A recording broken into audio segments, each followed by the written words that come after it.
Good morning, everybody. Welcome to the panel from DIY to the XXL.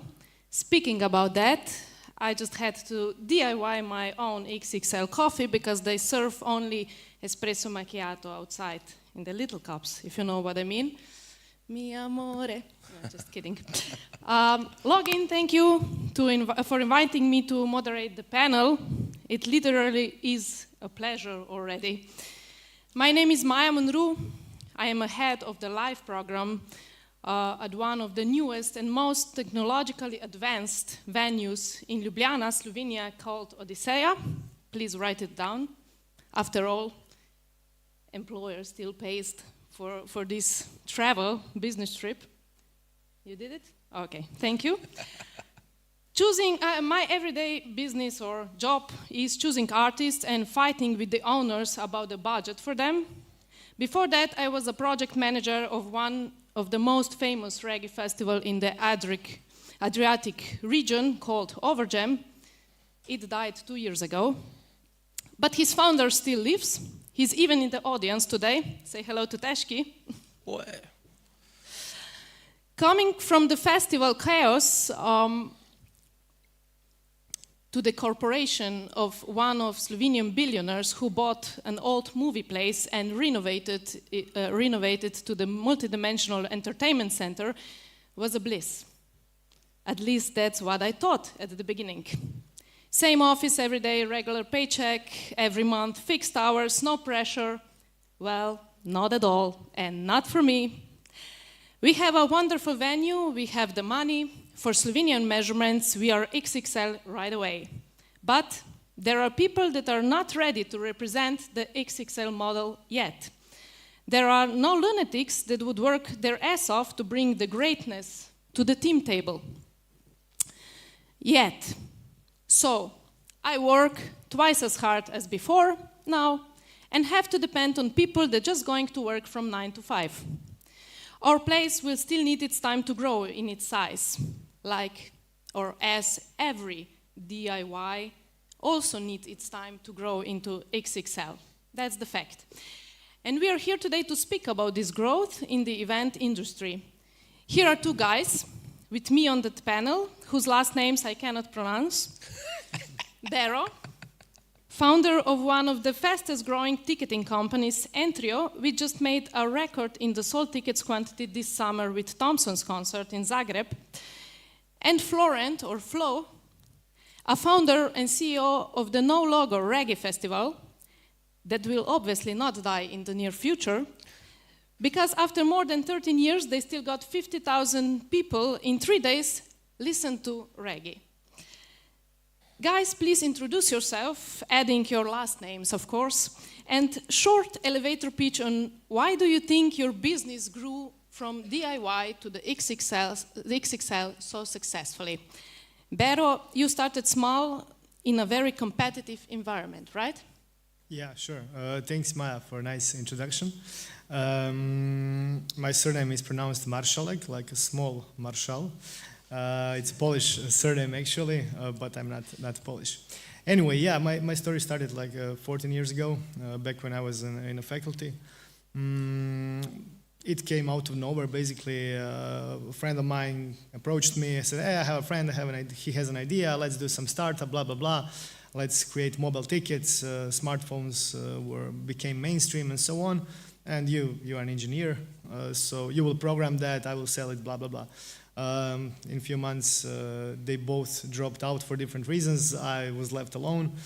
All innocent, as a third-party CTO, I was left to basically build the whole company from nothing. It was a hard and bumpy road, several times on the edge of the bankruptcy, but right now I'm really proud that we are the biggest ticketing group in the region, let's say on the Western Balkans. We operate in Croatia, Slovenia, and Bosnia. 54 people, and now backed with private equity funds to consolidate the whole Southeastern Europe with the best ticketing platform to help both attendees on one side and also event organizers create the best experiences for everyone. Thank you. Please make some noise for this story. Thank you. It's always pleasure to meet successful entrepreneurs in music business, you know, really successful people that actually have money in everyday life. Flo, 13 years ago, an idea of no logo, no funds, no sponsors, no free workers arose. Yes, exactly. Hello, everybody. Sorry for my English. I'm from France, so I speak English like a French co. So yes, 13 years ago, I was working on a booking agency of reggae music. And you know, in France, we have a lovely country who is very helpful by the public funding. We just to explain you what is Nologo, I have to give you a little bit idea of the market of festival in France. So in France, we have more than 7,000 festivals during the year. And there is 45% music festival. The other one will be, I don't know, literature, movie, etc., etc. So 75 of them on the 4,000 are made by not a company, but an association, volunteers. So most of the festival have volunteers, and most of the festival have public funding and private sponsor. That's why they arrive to break even their budget. And we have a big economic crisis in 2008 in France. So I was bored to take my phone to try to sell my bands and to have always the same answer. We don't know about our public funding because we don't have the budget vote right now. So we decide to organize a festival without any public funding, without any sponsorship, without any volunteers. And 13 years after, as you said, we made over 50,000 entrants on 3-day festival, and we are totally free and totally independent.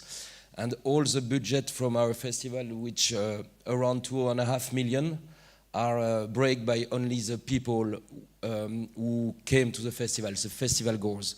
So we show to people that it's possible to be free and independent and to have no link with politics who give you the public funding or with a big company, as everybody know, like the bank, the insurance, or I don't know, the alcohol brands.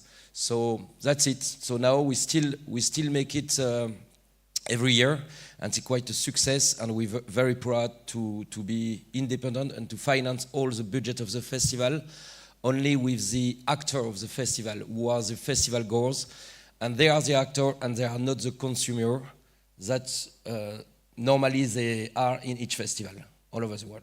So they build with myself the festival, so say every year we did big survey, and they spend, like, there is more than 3,500-4,000 people. We spend more than half an hour to answer the survey and to build the festival with myself. Very inspiring story. Make some applause. And I love the festival you made in Slovenia. I still don't know if you have money in everyday life, but the story is very inspiring, and I believe you live for it in everyday life. And we will stop a little bit by this motivation thing. You're XXL, but it sounds you're still kind of DIY in everything. So what do you think is the core motivation or passion in you as a team, in you personally, and also in your team, that you are still going? What is the most important? What motivates people? Yeah, I think what is motivated, it's now how to grow up the world, with economy, with war, with everything. I think the spirit of the festival, from my team, myself, and all the festival goers, it's to show that it's possible to build the festival differently and be 100% free and independent. I think it's the biggest liberty we can have, you know, to see that is possible. You know, you see the market of the industry of music festival. Now we have big company from America, France, Europe, set up festival with the price of ticketing.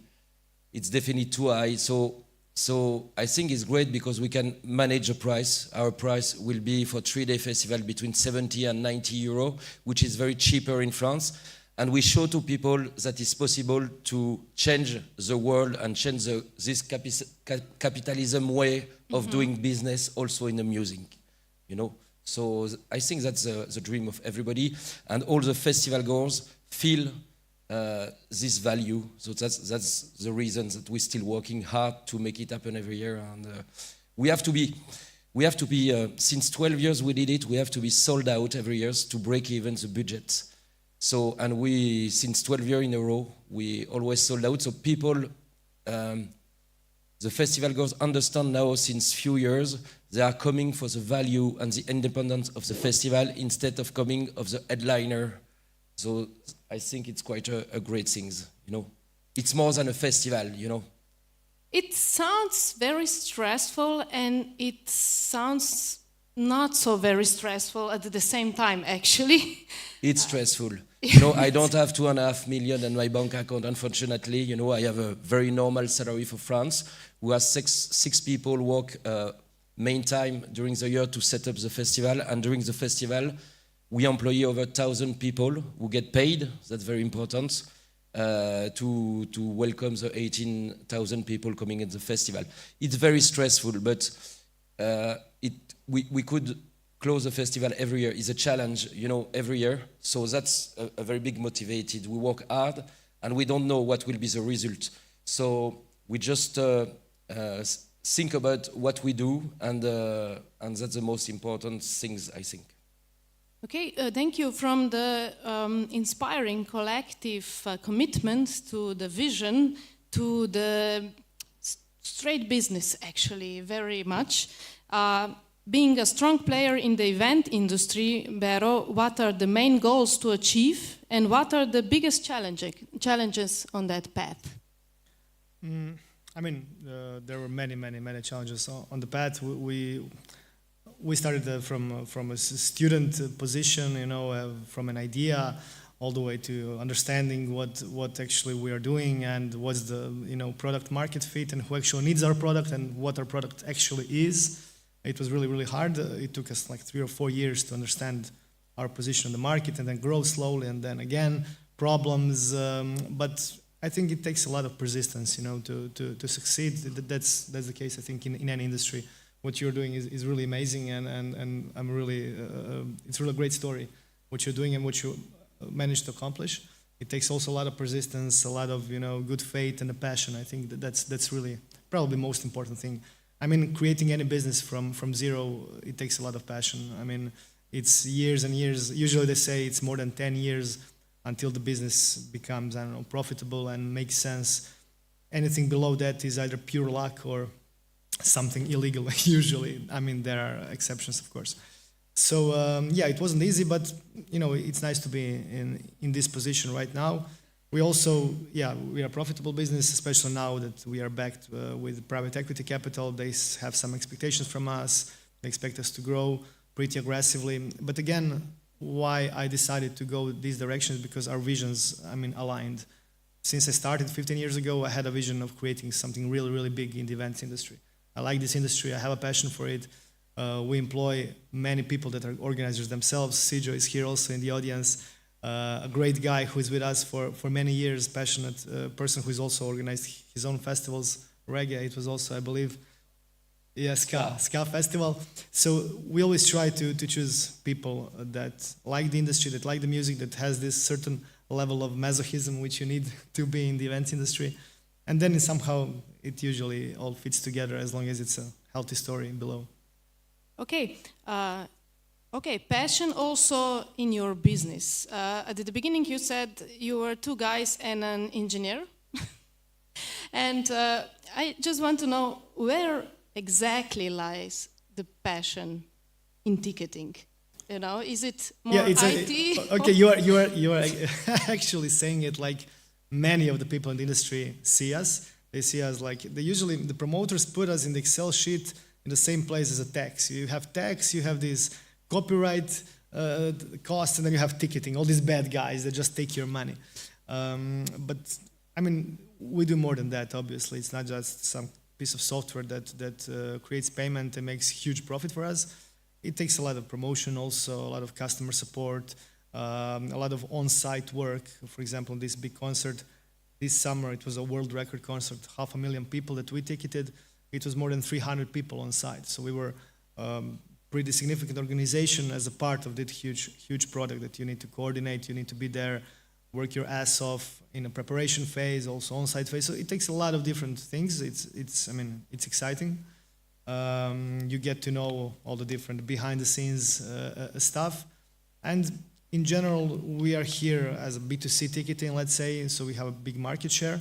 And many people use our platform, that's the goal, to find out about events. So we actually help both organizers to reach more people, and we help audience to actually get and find the content that they look for. We did the research in Croatia this year. Every year we do it. And it said like almost 80% of the audience said that sometimes or very often they find about the event where they would like to go when it's too late, when the event is already finished. So 80% of the people, meaning the marketing is still far from optimized, you know. And this is where we also jump in, where we help to organizers to sell better and, you know, audience to have more of the good experiences. It's very human need, actually, being useful and helping people and solving challenges, right, for both of you. But when the organization or project is growing, then new people have to be invited to the team, and I find it as the biggest challenge of everything, to find the really enthusiastic people and with the right competences, you know, with the right skills. How challenging is that for you on the festival? Probably people are coming and are enthusiastic to work on the festival, but then the real work comes and it's not so fun anymore, or? It is always fun. No, can you repeat your question? Yeah, so what do you search in the people when they're coming and want to work for you? What are these skills they need that you say, okay, I want to work? They have to trust on the value of the festival. Yeah. They have to trust on this dream to make sure that we'll do our best to make it happen again and to keep going on, you know. And you have to feel the project. That is very important. And what we saw with these people at the start, because we employ over 1,000 people during the festival time, I'm very happy because everybody are paid, so you share the cake. And that's so important because everybody go the same way to take care of the people who will come. They decide to create this festival, they decide to come. So the only goals we have all together is to support the value, but to make sure that the people who came at the festival are sure that we are all together and work on the same value, on the same to make it happen and to continue the success. Yeah. And is sometimes this enough? For example, if somebody doesn't have so many experiences at some area, but he's very enthusiastic and share these values. Yeah, most of them. Is this better than just have? As I say, for the first 10 years, they come only because we have a very free, very low price of ticketing, and they come for, of course, the lineup of the festival. And year after year, you build the value, you explain, as they are the actor, they start to understand. And now, since 2 years, they are buying tickets for the value and for the atmosphere of the festival before the lineup, the big headliner, or the price of the ticketing. So that's make time, but it means that I don't have to announce any band. I can put on sale tomorrow. I know I will have 4,000 euros be sold in one day. That's the average we got in 4 years. People, you know, not come anymore just to a festival. They come have an experience of independence, of how we can organize some festival totally free and independent, at the opposite way as we can see with this major company arrive in Europe and all over the world to just make profit. Our goal is not to make profit, it's to break even the festival, to make it happen next year and to share the cake. So yeah, that's it. Okay, and Bero, what are you searching or seeking in the people that wants to work for Entrio with all these challenges you have?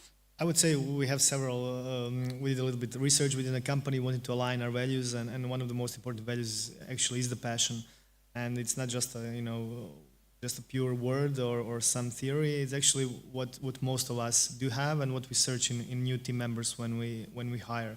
We are now in a pretty big hiring cycles also, and so the passion in the eye of the person that wants to work in this industry for your company, that loves events, that we usually do not employ people that are, just working 9 to 5 and that's it. They don't care if now they work for a bank, tomorrow for a festival, and after that for something else. That's not the profile of the people that we look for. Look people that are passionate, that aim to provide quality to our promoters, to our organizers, because again, we are in a bit different situation. We are profitable, and the profit is an important part of our business. But then again, we help organizers make profit and therefore survive and bring the content and festivals and concerts year after year after year, because you need to make money. What you're doing is admirable, but I think there are very few people that can do it that way. So we are somehow here also to help more and more organizers survive, be here and grow. Therefore, that audience has access to more and more great content, great concerts, festivals, and other stuff. So passion is number one, quality, and we always aim to provide the best possible service to our client, and we do whatever it takes that the organizer is happy. And there's no such sentence as, okay, that's not my job, or I don't know, you come to a festival and then something dies and you need to carry around equipment. That's not our job. No, everybody does whatever it needs to help event be a success. Yeah, feeling of the team and good team bonding is really crucial, I think. No matter or DIY or XXL, it keeps the thing together, right? Do you have any rituals at the companies, at your groups? How do you keep this good spirit, in your companies? It's very important to have a good communication with all of them. So during the festival time, we set up the festival in 15 days after you have the 4 days festival, and you have to keep this communication during all year with all your staff. So during the festival, I ask them to be professional, because their work is to take care of the 18,000 people coming every day at the festival. So it's not a part of, when you have volunteers, you work 4 hours, you go to the festival 4 hours. I don't want that. I say, okay, we are here to take care of them. But during the year, I organize every 2 or 3 months a big party with them to keep the link going on. And you have to listen to them, because they bring you a lot of ideas, because you can't see everything on your festival. It's so big. So, of course, you have to listen to them, take time, be in communication with them, and they have, most of the time, lovely idea. Then you can work on it. Yeah, that's very important. And to respect people, decent salary, everybody have private life, have family, so you have to be close to the staff if you want they keep continuing working for you every year. Exactly. Yeah, actually, everything you mentioned, I think on top of that, of course, transparency really important. So we have every month we have an all heads meeting where we present all the numbers and all the ideas and the plans and what was good, what could be better in the next month and so on. So communication and transparency, I think, is really important. We also try to spend team time building, with, also go out, have some fun times together as much as possible, and again by respecting also everybody has their families. So that startup hustle from Silicon Valley that need to live in your office all day long, of course that doesn't make sense, it doesn't work. You need to have your private life and respect that part. But then again, people also need to understand, people who work here, that it's an event industry, it's unpredictable. There's always stuff happening that you couldn't predict, and then you need to somehow be a team player and just make it easier and make it whatever it needs to be done. You both mentioned private life. Is there any private life in music industry? Well, when you work 80 hours a week. I mean, depending if you're a cope company with it? owner or a founder, I suppose not. I mean, No, it's really my private. Most of the time, you think 24 hours and 24 hours on your job. Yeah. You have to work hard, because it's hard to make it happen. So you don't really have enough private life. But now, at what time when you older, you have to think about it because I have 3 children, so I have to spend time with them. I have to drive them to the sports. But since the last 10 years, I was only thinking more about my work instead of my private life, unfortunately. But now I'm thinking, I try to think differently, and I think private life is very important. But because we are it's patient, it takes time, and you don't really have too much private life. Yeah. Thank you for honesty, because I think it's an issue. Actually, we haven't spoke about much in this industry. I personally think it's actually not possible to have a separate private life in working in music industry. Also, from the band artist perspective, it's really some kind of different lifestyle that you need to integrate your family in, or it just falls away. You have to integrate them. If they are not integrated, it will not work. That's for sure. Yeah. Exactly. I think it's. There's also a narrative where I have a feeling there's a narrative in the public space in this area that work has to be something bad. On the radio shows they say, "Oh, it's Friday, 5 a.m. Finally, everybody, you're happy now. You can go. You are free. Like you're in a jail." Yet, the work should be considered a jail, and it's like unusual that you like your work and that maybe what you're doing and your everyday job is maybe also your hobby, 2 in 1, and you're a weirdo in today's society. That's my feeling. I don't have a problem saying it out loud. I really like what I do. Otherwise, I wouldn't be able to do it 24/7. I enjoy it, not every minute, obviously, and not every day, but I enjoy what I do. So it's both a hobby and a work. That's the only way to succeed. And also I have one small trick. So I integrated my girlfriend back then, now my wife in the company. So she's also important part of the management of the company, leading HR whole. So if I didn't do it, I'm not sure we would be together today. I did the same thing 5 years ago. I have to employ my wife. So it works. Yeah. That's a formula. And she's very important. It's the only way. It's the only way. Yeah. I will be single now, definitely. Okay, Bero, let's just touch a little bit to this Thompson's concert at the end, because we just started with this private life also and personal feelings. And I would like to ask you, Thompson's concert was just one of your many projects this year, with one tiny detail and difference. It rapidly grew to the record numbers nobody expected. Can you recall these moments as a leader and how it influenced to your year, also privately, personally, but also in the company? How do you... Let's say it was an interesting year. Yeah, it's basically we sold out the world's biggest ticketed concert in the history. So there was no bigger concert with sold tickets ever anywhere. In the world. Yes, and we did it in Croatia. I'm really proud of the whole team and of everything we did to make this happen. It was really stressful, really extremely. It was the most stressful year in my whole career. Even when I was on the edge of the bankruptcy, this one was more stressful. Because, from the on-sale day, when the full engineering team of 15 people was there, we need to handle insane amount of people coming in. It was a huge demand, so the software infrastructure had to make it happen.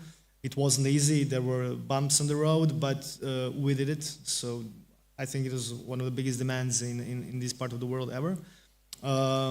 Once we sold it, then the preparation of the project management came. We understood, okay, the numbers are like 5 times bigger than what we expected. We expected around 100,000 people. 500,000 is much more than that. So we immediately started gathering, the people, the team, doing project management, the entrances, crowd control. It's not our main, it wasn't our, let's say, responsibility, but we were there with the organizers, to try and make it the best possible way. And interesting thing is that basically most of the project management happened within 2 months, and this kind of much smaller project should be organized in like more than a year. It takes time. And this was, organized in several months. So, gathering the people, organizing everything, buying additional equipment. We now have, I think, over 400 ticket scanners, which are not cheap, so we had to prepare all of that for the concert. And then there was the day of the concert. The biggest concern was safety. That's insane amount of people. the number one priority was that everybody makes it back home, and have a good experience. And in the end, it went really well. I mean, everybody did their maximum and put their maximum for it to be a good experience, and it really was. But it was stressful as hell. Yeah, I can imagine that. But Yeah. congratulations to Thank that. you. I think we still have a few minutes for questions. Yeah, of course, there is a question. I think we have a microphone. Guys running to you.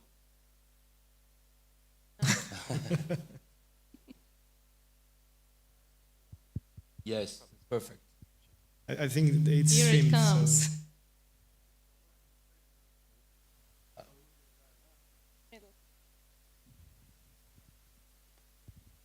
Okay, so I have a question for Florian. When he started the No Logo Festival, was it because you love the reggae music, so you're a fan of the music, or you like the message behind the No Logo? Because as I see, the No Logo is a Naomi Klein book, and that's a powerful message, and it's maybe some anarcho-punk attitudes in everything, because there is a no profit slogan, let's say. So that is my private question. Do you like the music, or do you like the message behind it, or both? Both. I didn't choose the festival. The name of the festival comes from the Naomi Klein books, that's for sure.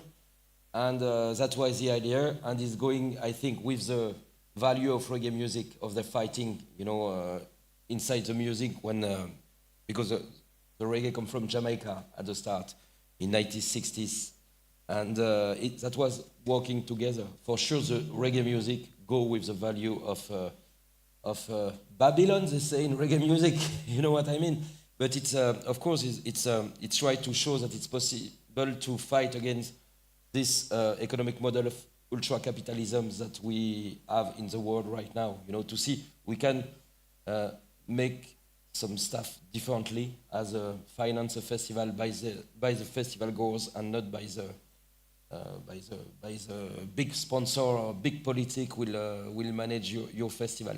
We are totally free, independent, and I think it's important to keep the value of reggae music and the value of liberty and freedom for our future. Yeah, and the second one, just to mention, are the artists familiar with that in their fees and everything? And well, depending on that,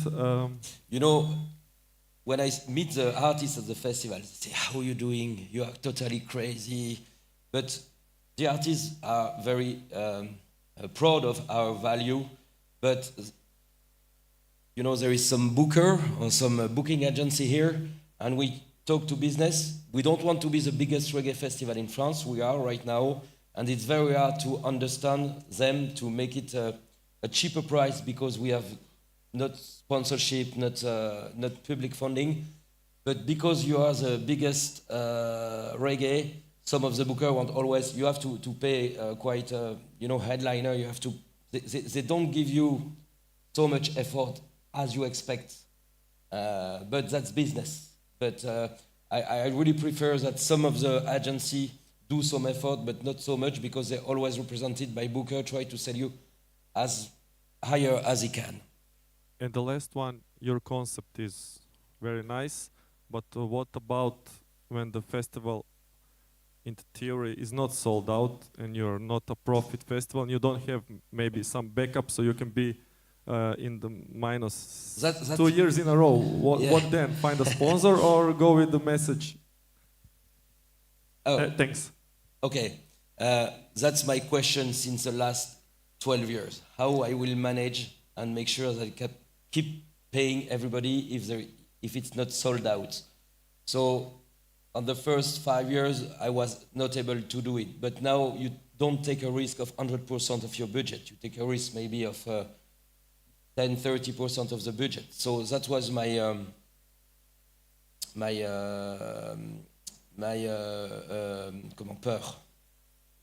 fear.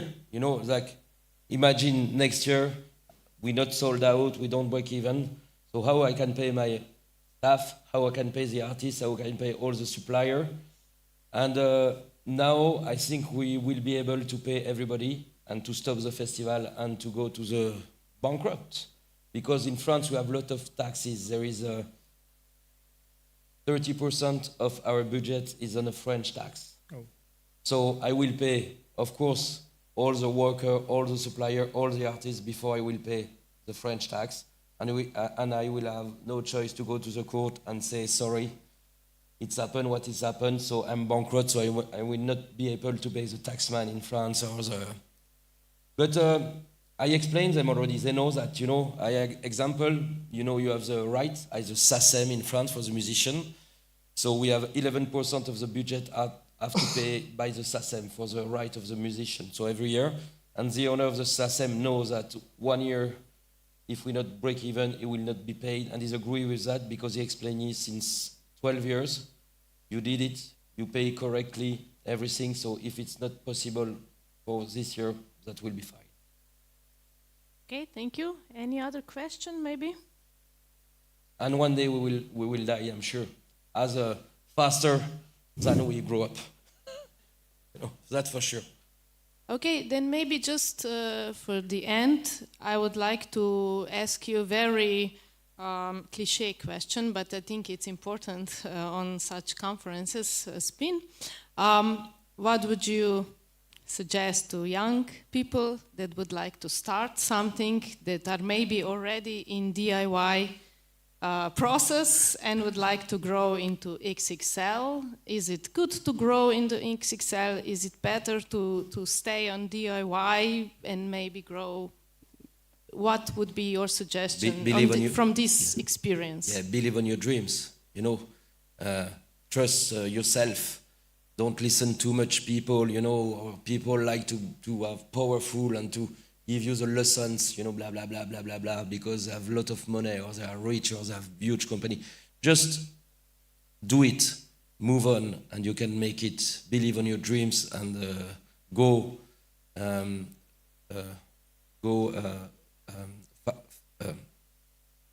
le plus loin possible. Go as far as possible, and keep believing on yourself. Don't stop. Keep pumping. Yeah, keep pumping. Keep pushing. That's it.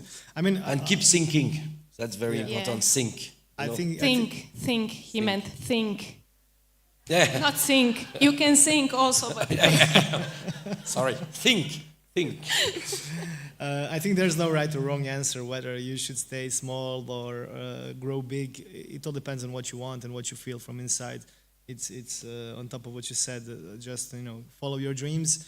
It's okay to have a small business, a small festival, and be sustainable and do a proper business. Pay everybody that's respectful to do anything. If you have a feeling you want to grow high, which I had from the beginning, I wanted to do something big. Just keep pushing and don't quit, and that's it. And don't listen too much to the people around you. Or the media, Or the media, definitely, yeah. Yeah, I agree, and I think we can conclude this great panel with the one word, I would say, that 2 words actually, that was highlighted many times in this conversation. First is passion. So if you are passionate about something, just go for it and just get the energy for pushing through from this passion. And the second is honesty, because I think the good team is successful only if they are all honest among each other, if you are honest with the artist, as you said, if you're honest in the business, even if there are crazy numbers going around, I think this is this safety button that is there for success. And share to everybody, share to your staff, share. Yeah. All over the world, you have 10% of the population, we get 90% of the Yes. we have to share, we have to believe on your dreams and to change this world to make it happen better for the future, for our kids. We have no choice. Okay. Thank you, everybody. Let's sing together now.